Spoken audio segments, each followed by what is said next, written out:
국토지리정보원은 지도를 제작하고 제공할 뿐만 아니라 공간정보의 새로운 수요를 대응하기도 하고 심지어 창출하기도까지 하는 역할을 맡아오고 계신데요.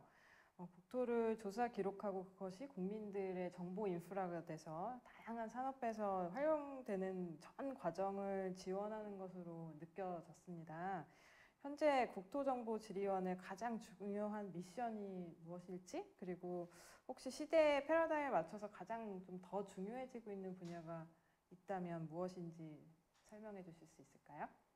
일단 국토지리정보원은 국가의 공간정보 인프라를 구축하고 관리하고 국민들한테 서비스하는 것이 가장 중요한 미션이고요.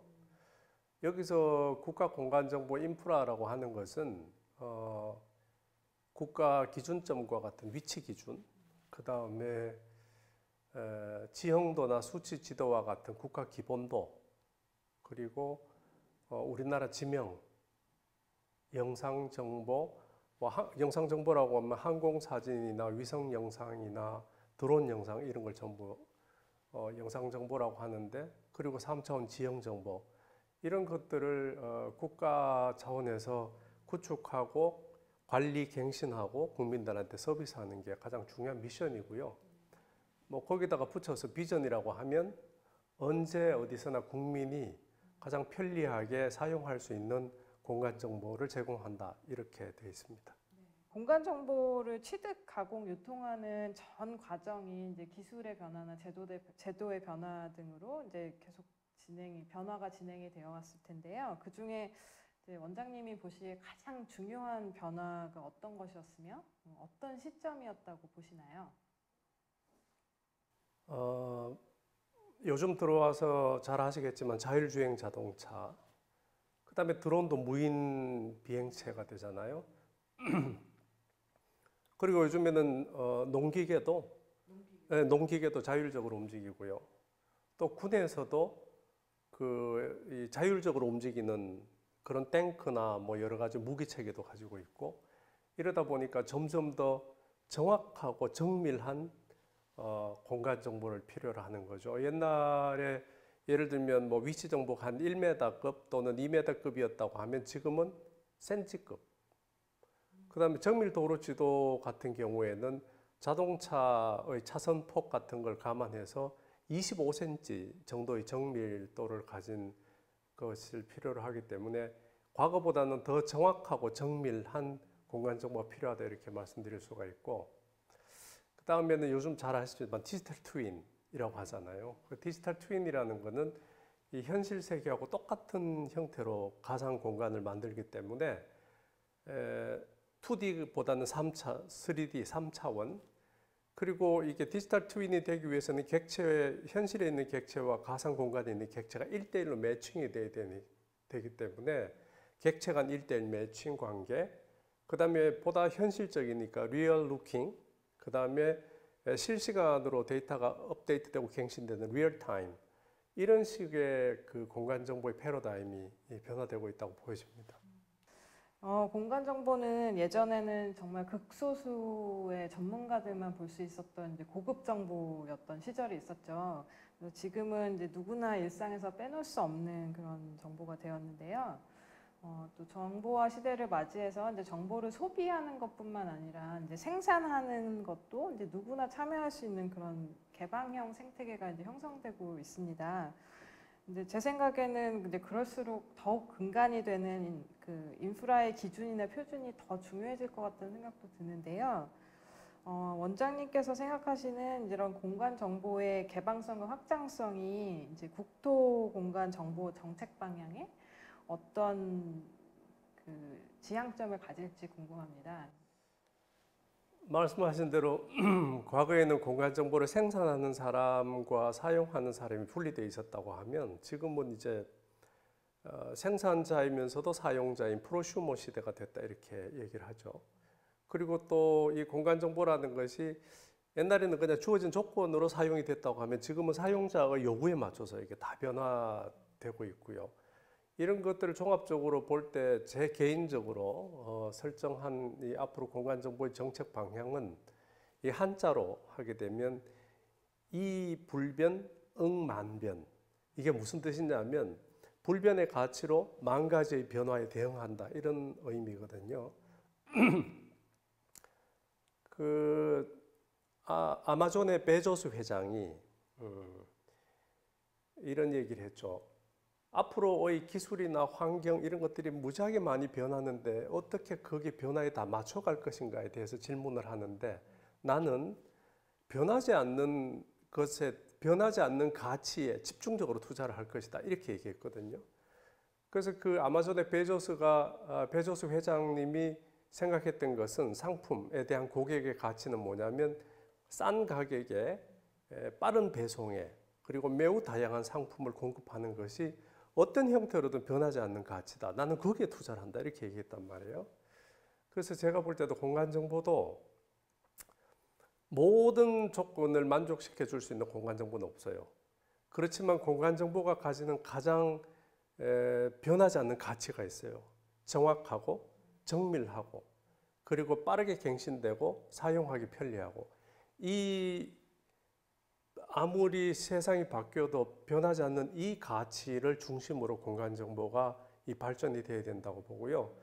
그렇게 이제 많은 요구 조건에 이렇게 응만변, 만 가지 변화에 잘 대응을 하려고 하면 가장 펀더멘탈한 것이 가장 잘 만들어져야 되고 가급적이면 그런 것들이 심플해져야 되고 그 심플해지려고 하면 옛날에 종이지도처럼 복잡한 것이 아니라 프레임워크 데이터로 데이터 레이어를 이렇게 중첩해서 빨리빨리 갖다 쓸 수 있도록 이렇게 해야 된다고 생각을 합니다. 공간 정보의 현장성과 기술의 진보에 대한 질문을 좀 드리고 싶은데요. 이제 저희가 이번 포럼에서 다루는 이 도시는 정말 끊임없이 변하고 생동하고 그래서 공간 정보가 더욱 더 중요해지고 있는 것 같습니다. 그래서 아까 말씀하셨던 자율주행 자동차나 드론 같은 미래 산업의 어떤 이제 핏줄 같은 역할을 하기도 하지만 이제 건축과 도시 분야에서는 공간 정보를 뭐 전통적으로 많이 활용을 해왔기도 하고 최근에 그 양상도 많이 변하고 있는데요. 최근에는 뭐 지형지물을 인식해서 인공지능 기술로 뭐 법규 검토 최저관을 내는 솔루션이 뭐 실무에서도 쓰이고 하는 그런 상황입니다.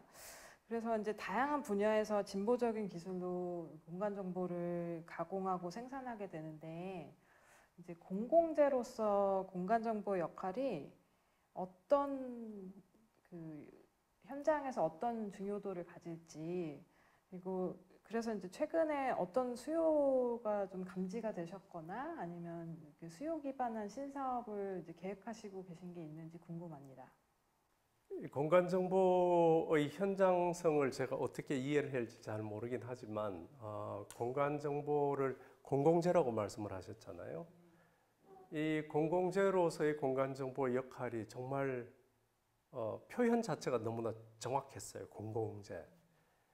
왜 그러냐면 이 공간 정보라는 것은 이미 물과 공기처럼 우리 생활에서는 없어서는 안 될 존재이고요. 모든 사람들이 모든 곳에서 널리 활용되기 때문에 그거는 공공재적 성격이죠. 그럼 공공재적 성격이면 개인이 만드는 것보다는 국가가 만들어서 제공하는 것이 훨씬 더 효과적이거든요. 그래서 이 국토지리정보원이라는 기관이 만들어졌고 그 기관에서 공간 정보를 공공재적 성격으로 만들어서 뭐 국민들한테 기업에게 이 국가에 이렇게 제공하는 역할을 하는데 그럼 공간 정보가 왜 이 물과 공기 같으냐? 제가 설명을 드리면 이 지자체 업무의 80%가 다 위치를 기반으로 해요. 예를 들면 상수도, 하수도, 그다음에 주택 관리, 도로 관리 이런 것들이 다 위치를 기반으로 하고 위치를 기반으로 한다는 것은 지도를 기반으로 한다는 거죠. 그러니까 공공행정 업무의 약 80%가 이 공간 정보를 기반으로 하고 있고요. 그다음에 우리가 사용하는 그 스마트폰의 앱 있죠.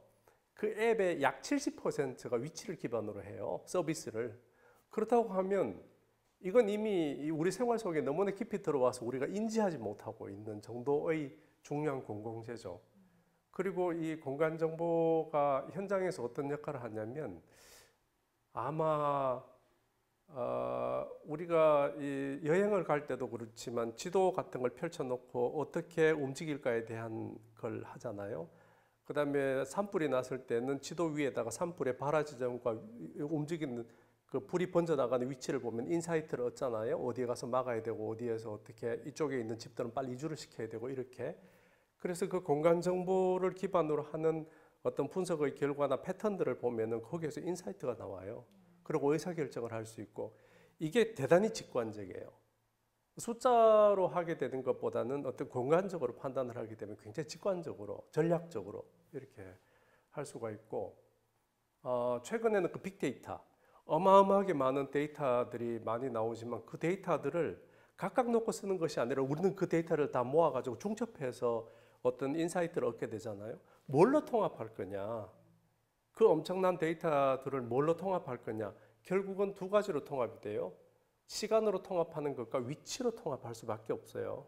그 위치로 통합하면 그 데이터에다가 데이터들은 위치 값들을 다 기존으로 갖고 있거나 아니면 우리가 지오 코딩을 통해서 넣어주면 되고 그렇게 되면 애들이 좌표 값을 다 갖게 되고 좌표 값을 가지면 지도 위에다가 얘를 다 통합하게 되면 이 공간 분석이 가능하고 공간 분석을 하게 되면 어떤 패턴들이 나타나게 되는 거죠. 그 패턴들을 들여다보면 인사이트가 나오잖아요. 그 구글이라는 회사가 구글 지도를 우리한테 줄 때 공짜인 것처럼 보이지만 그 위에 가서 모든 사람들이 뭔가 행위를 하잖아요. 그러면 그 로그 파일이 다 남아요. 그 로그 파일을 가지고 다시 패턴 분석을 하면 대단히 중요한 인사이트를 얻게 된다는 거죠. 그래서 이게 공간 정보가 현장성에 완전히 다 있고 그 현장성보다 더 가까이 우리 생활에 근접해 있다 이렇게 보시면 되겠습니다. 방금 말씀하신 것이 국토지리정보원에서 그리는 스마트 국토라는 개념하고 다 있을까요? 이 스마트 국토는 요즘 이제 지리원이 만들어가는 스마트 국토 이것을 어떻게 딱 한 가지로 설명할 수는 없지만 몇 가지로 제가 나눠서 설명을 해보면 첫째, 도시계획. 도시계획을 할 때는 우리가 뭐 쉽게 얘기하면 조망권 분석해야 되죠. 일조권 분석해야 되죠. 그 다음에 바람길 같은 걸 분석하잖아요. 이런 것들이 3차원의 공간정보 위에서 분석이 되고 그것들을 감안해서 건물 배치라든지 도시 공간 구조를 만들어 나가니까 도시계획. 그 다음에 건설 같은 것에도 요즘에는 이 터파기에서부터 그 다음에 설계, 시공, 관리까지 그 모든 그 과정들을 이 공간 정보를 이용을 해서 이 어떤 데이터베이스를 만들어서 관리를 하기 때문에 건설 측면에서도 우리 국토 전체가 만약 지금은 부분적으로 일어나지만 나중에 이 기술들이 굉장히 일반화되고 그 일반화한 기술들이 건설 회사에서 많이 이용을 하게 될 경우에는 대체로 이 모든 새로 건설되는 모든 국토의 그 소위 말해서 풋프린트 하나하나들이 다 기록이 되는 그렇게 되면 그게 크게 보면 이제 스마트한 국토의 데이터가 되는 거죠. 재난재해도 마찬가지고요. 홍수나 뭐 태풍이나 뭐 이런 것들이 왔을 때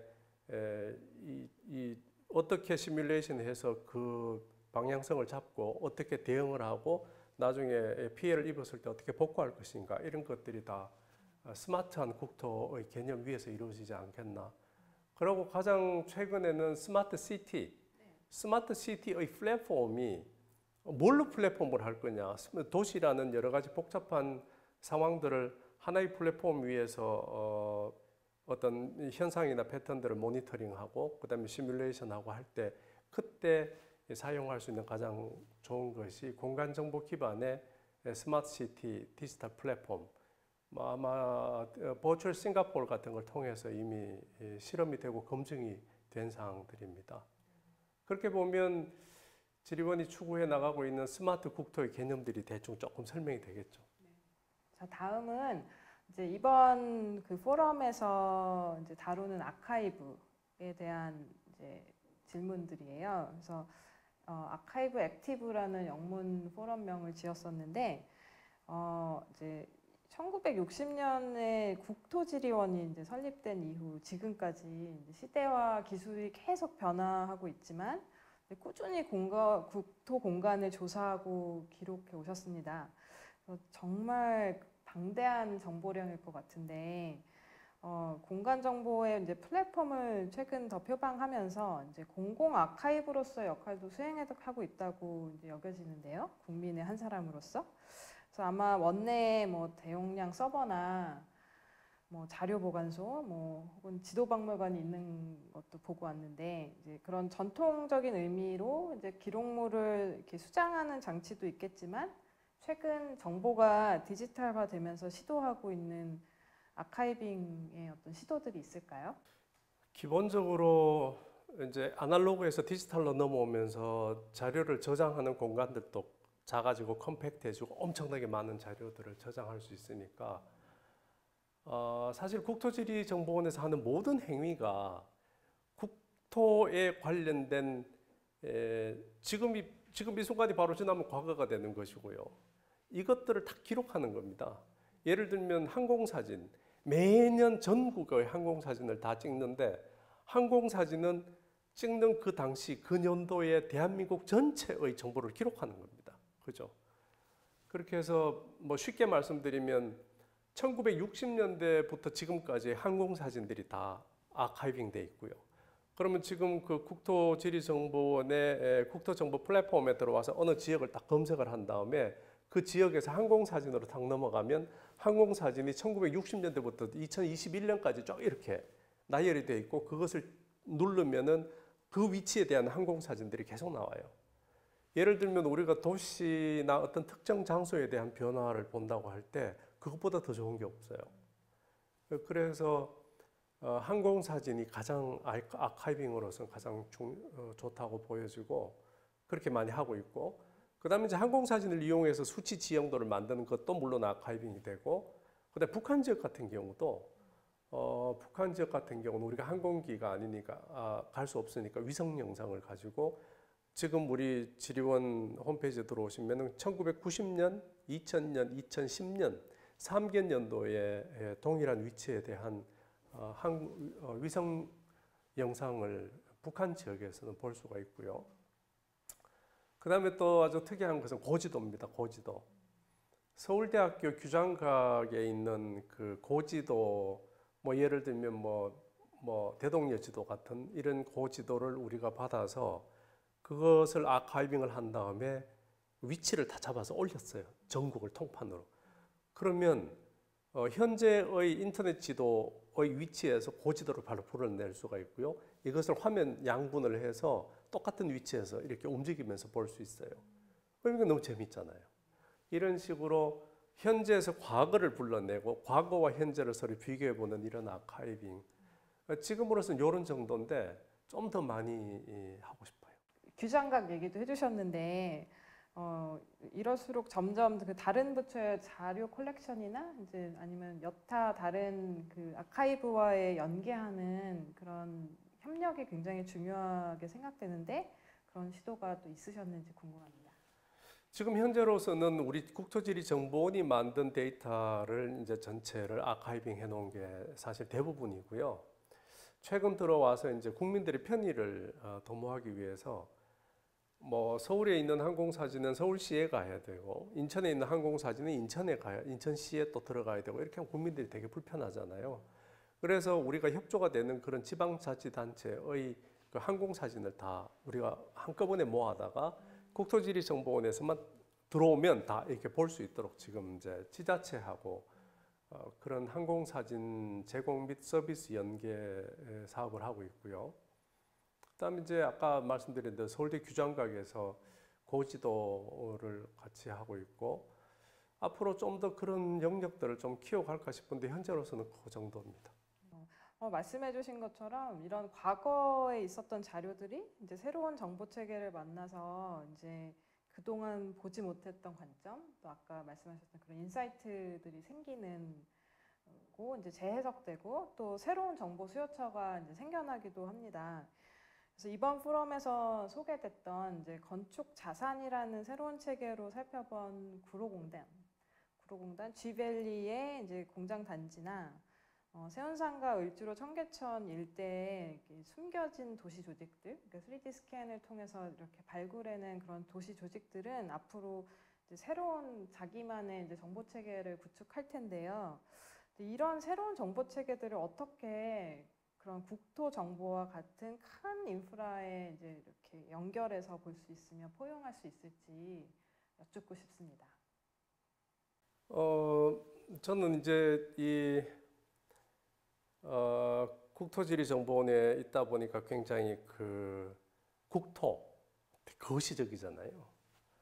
거시적인 관점에서 이제 지도도 만들고 뭐 각종 데이터도 수집하고 이렇게 하다가 이제 교수님을 만나서 도시 건축 공간 정보에 대해서 조금 공부를 해보면서 이 두 가지를 서로 비교를 해보면 제 나름대로 생각을 해보면 약간 이제 같으면서 다른 게 있고 이게 떨어져 있다가 같이 이렇게 점점 더 이렇게 가까워지는 그런 걸 느낄 수가 있는데 건축 도시 공간 아카이브를 보면 그 특징이 이 사람 관점이에요. 사람 눈높이에요. 그리고 대단히 사실적인 내용을 기록하는 거예요. 있는 그대로. 그리고 역사, 인물, 삶, 사람의 삶, 그 다음에 스토리 이런 것들을 기록을 해요. 그리고 그런데 이게 이제 사실 우리 거시적이다 보다는 그 공간적으로 대단히 제한된 공간을 하죠. 내부일 수도 있고 바깥일 수도 있고 어느 지구일 수도 있고 건물일 수도 있으니까 좀 제한적이다.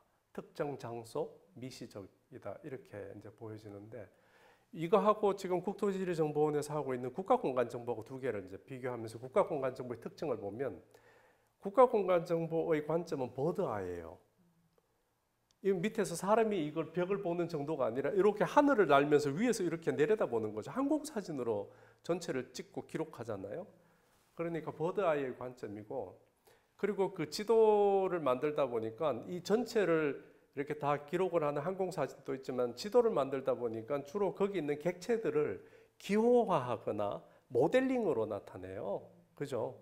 그렇게 하고 그리고 이것은 어떤 그 사실적 관점이라기보다는 데이터적 관점에서 하고 그리고 객관적이고 좀 객체들도 다 못하면 선별적으로 하고 그리고 이 전체적으로 국가 전체를 다 하니까 연속적이어야 되고 그리고 이 거시적인 그래서 어떻게 보면은 이게 좀 달라요.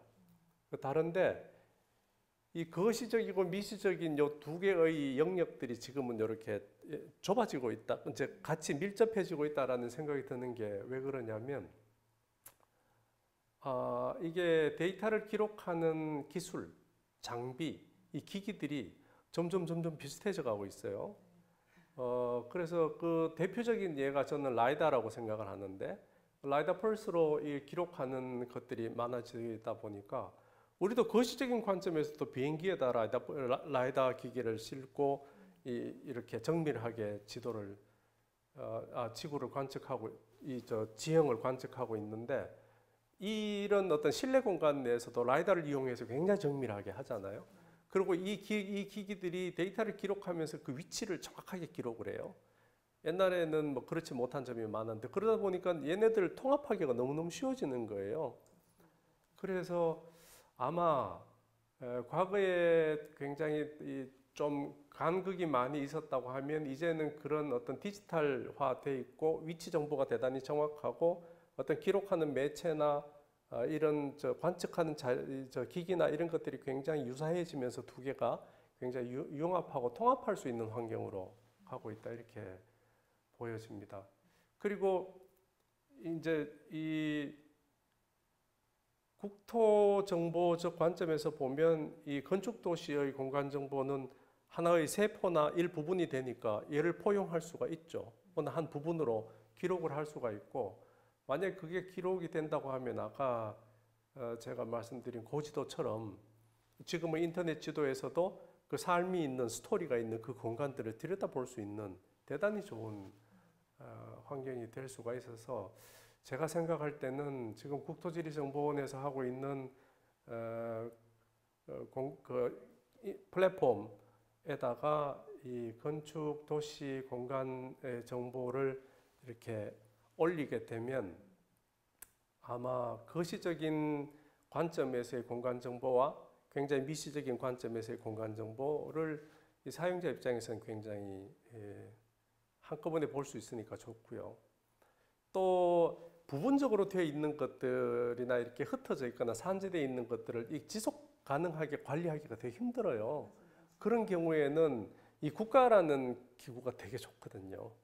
예산이 있고 지속 가능하게 국민들한테 서비스를 하기 때문에 그 플랫폼 위로 올라가게 되면은 아마 이렇게 부분적으로 이렇게 흩어져 있는 데이터들이 굉장히 지속 가능하고 안정적으로 운영되고 관리될 가능성이 대단히 커요.